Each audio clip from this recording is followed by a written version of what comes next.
స్వామియే శరణమయ్యప్ప. Hi friends, అందరికి welcome to my channel life of Shri. ఈ రోజు వీడియోలో అయ్యప్ప స్వామి యొక్క పూర్తి చరిత్రను అయితే తెలుసుకోబోతున్నాం. వీడియోని ఎక్కడ కూడా స్కిప్ చేయకుండా పూర్తిగా చూడండి.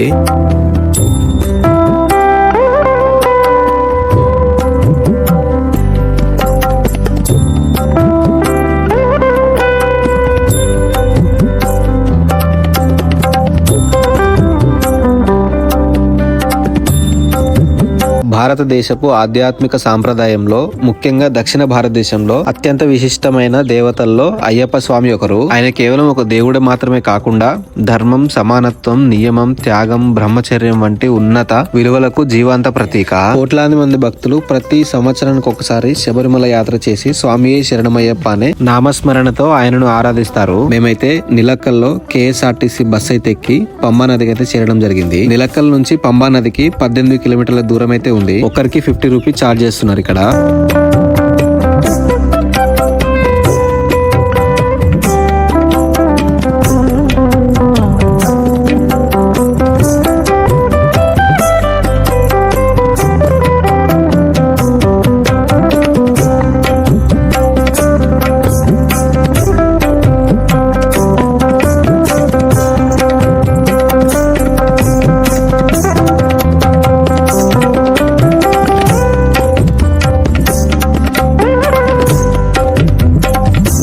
ఇక్కడ మీకు కనిపించేదే పంబా నది. ఇది కేరళలోని పవిత్ర నదుల్లో ఒకటి. ఇది శబరిమల అయ్యప్ప క్షేత్రానికి అత్యంత దగ్గరగా ప్రవహిస్తూ ఉంటుంది. ఇక్కడ స్నానం చేయడం పుణ్యప్రదమని నమ్ముతారు. అలాగే పంబా నది ఒడ్డున్నే బాలుడైన అయ్యప్పను మండలం రాజు కనుగొన్నాడని పురాణాలు చెప్తున్నాయి.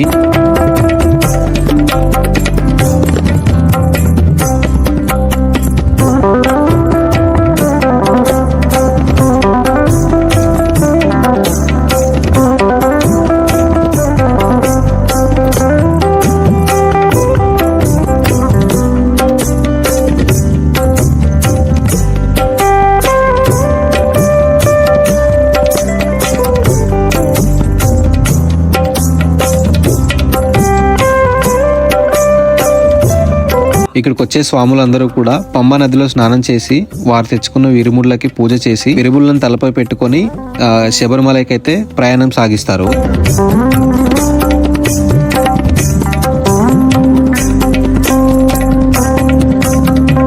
ఇప్పుడు మనం అయ్యప్ప స్వామి యొక్క అవతారం గురించి అయితే తెలుసుకుందాం. పురాణాల ప్రకారం ఒకప్పుడు మహిషి అనే రాక్షసి దేవతలను, ఋషులను, మానవులను తీవ్రంగా పీడించేది. మహిషి ఒక రోజు శివునికై ఘోర తపస్సు చేసి శివుడికి పుట్టిన కుమారుడు చేతిలో తప్ప నాకు మరణం రాకూడదు అనే వరాన్ని పొందింది. ఆ వరం వల్ల ఆమెను ఎవరూ సంహరించలేకపోయారు. దేవతలందరూ కూడి భయంతో శివుడు మరియు విష్ణువుని ఆశ్రయించారు. అప్పుడు లోకరక్షణ కోసం శివుడు మరియు విష్ణువు సంయోగంతో ఒక దివ్య అవతారం ఏర్పడాలని నిర్ణయమైంది. విష్ణువు మోహిని అవతారం ధరించి శివునితో సంయోగం వల్ల ఒక మహాశక్తివంతమైన శిశువు జన్మించాడు.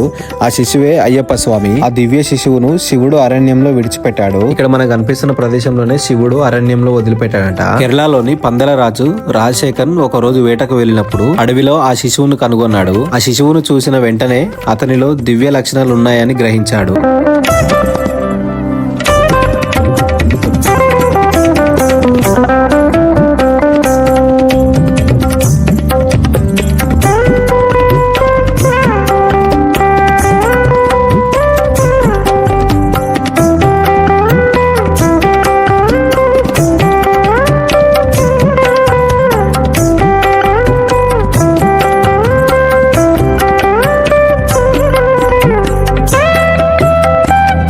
ఇక్కడ మనకు కనిపించేదే పందల రాజు యొక్క ఆలయం.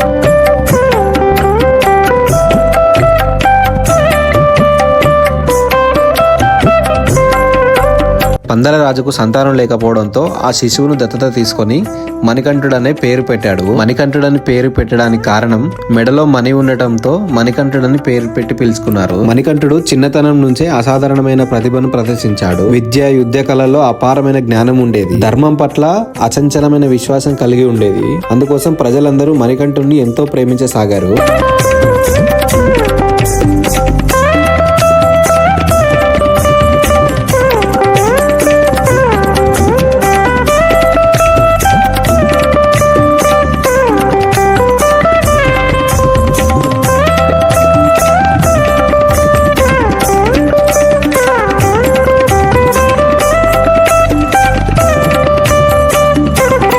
అయితే పందల రాజు యొక్క రెండవ భార్య తన కుమారుడే రాజు కావాలని కోరుకొని మణికంఠన్పై అసూయ పెంచుకుంది. మణికంఠన్పై కుట్ర పనిన మహారాణి తన కుమారుడు తీవ్రమైన అనారోగ్యంతో ఉన్నట్టు నటించి పులిపాలతో చేసిన ఔషధం తాగిపిస్తే ఆ వ్యాధి నయమవుతుందని రాజుకు చెప్పించింది.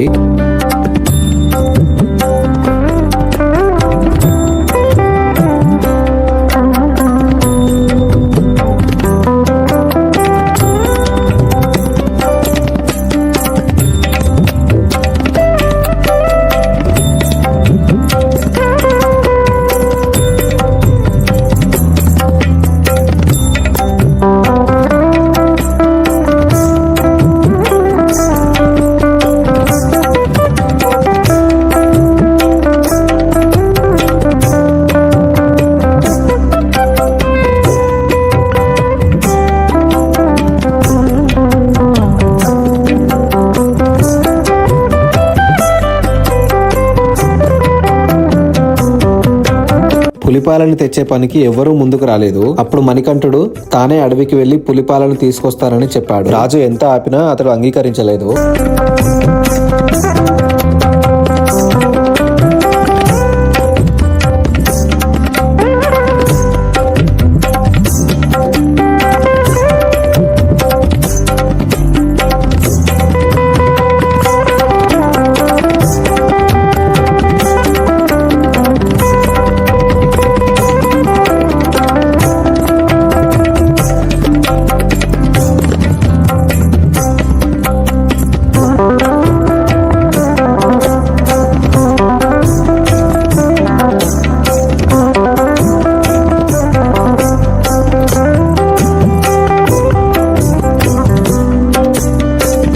అడవిలోకి వెళ్లిన మణికంఠుడు మహిషిని ఎదుర్కొని భీకర యుద్ధం చేస్తాడు. చివరికి మణికంఠుడు మహిషిని సంహరిస్తాడు. ఆ సమయంలో మహిషి తన శాప విమోచనం కోరగా అయ్యప్ప స్వామి ఆమెను మాలికోపురోత్తముగా అనుగ్రహించాడు.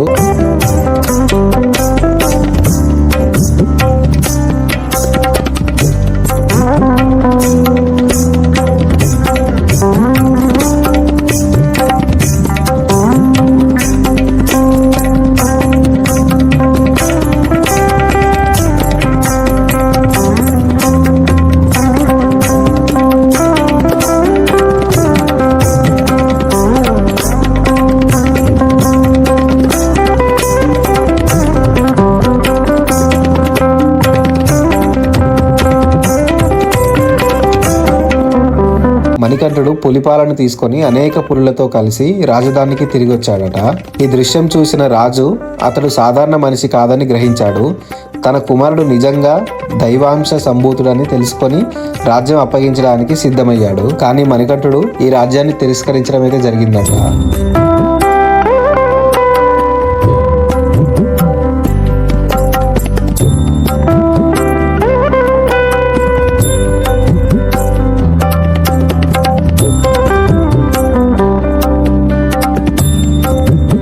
అయ్యప్ప స్వామి వారి దర్శన భాగ్యం అయితే కలిగింది. ఇక్కడ మీకు కనిపిస్తుందే గర్భగుడి యొక్క గుడి గోపురము. నేను ఊహించింది ఏంటంటే గర్భగుడిలో విగ్రహం పెద్దగా ఉంటుంది అనుకున్నాను, కానీ అక్కడికి వెళ్ళి చూస్తే చిన్నగా అయితే విగ్రహం అయితే ఉంది. కొత్త వాళ్ళు వెళ్ళినట్టయితే మీరు కింది సైడ్ చూడండి, పైనకి వెళ్ళి అయితే చూస్తే మీకు విగ్రహం అయితే కనిపించదు.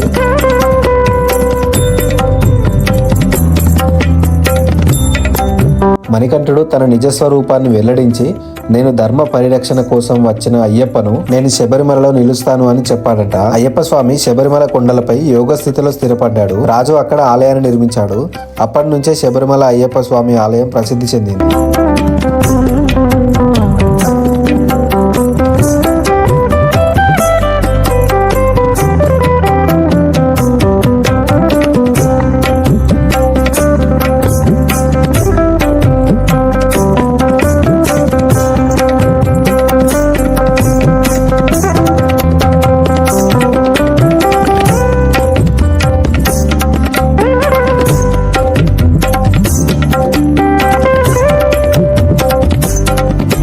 పురాణాల ప్రకారం రామాయణ కాలంలో శబరి అనే మహాభక్తురాలు ఈ ప్రాంతంలో తపస్సు చేసిందంట. ఆమె భక్తిని గౌరవిస్తూ ఈ ప్రాంతానికి శబరిమల అనే పేరు వచ్చింది.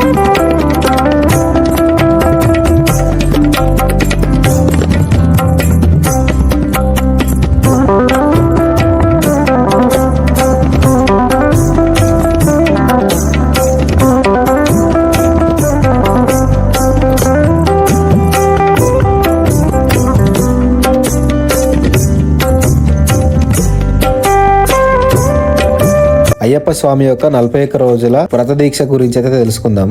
అయ్యప్ప స్వామి భక్తులు తప్పనిసరిగా 41 రోజులు వ్రతం చేయాల్సి ఉంటుంది. ఈ వ్రతంలో 41 రోజులు బ్రహ్మచర్యం, సత్యం, నియమం, సాధారణ జీవనం, భక్తి భావం వంటి అత్యంత ముఖ్యమైనవి. ఈ దీక్ష మనిషిని శారీరకంగా, మానసికంగా, ఆధ్యాత్మికంగా శుద్ధి చేస్తుందంట.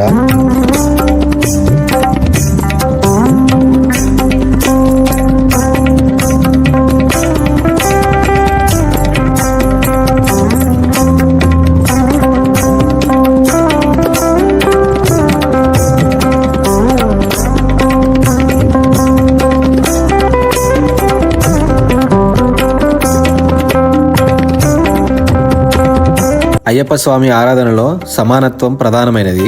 కులం, మతం, ధనం, హోదా అనే భేదాలు లేవు.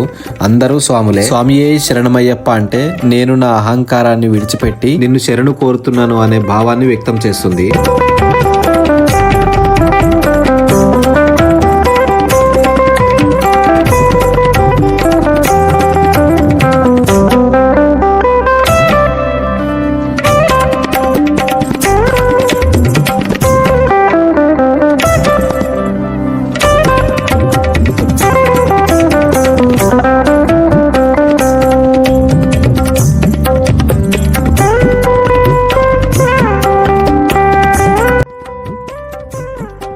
ఈ వీడియో ద్వారా అయ్యప్ప గురించి ఎంతో కొంత ఇన్ఫర్మేషన్ అయితే తెలుసుకున్నారని కోరుకుంటున్నాను. ఈ వీడియో నచ్చితే లైక్ చేయండి, షేర్ చేయండి. మరిన్ని వీడియోల కోసం నా ఛానల్ని సబ్స్క్రైబ్ చేసుకోండి.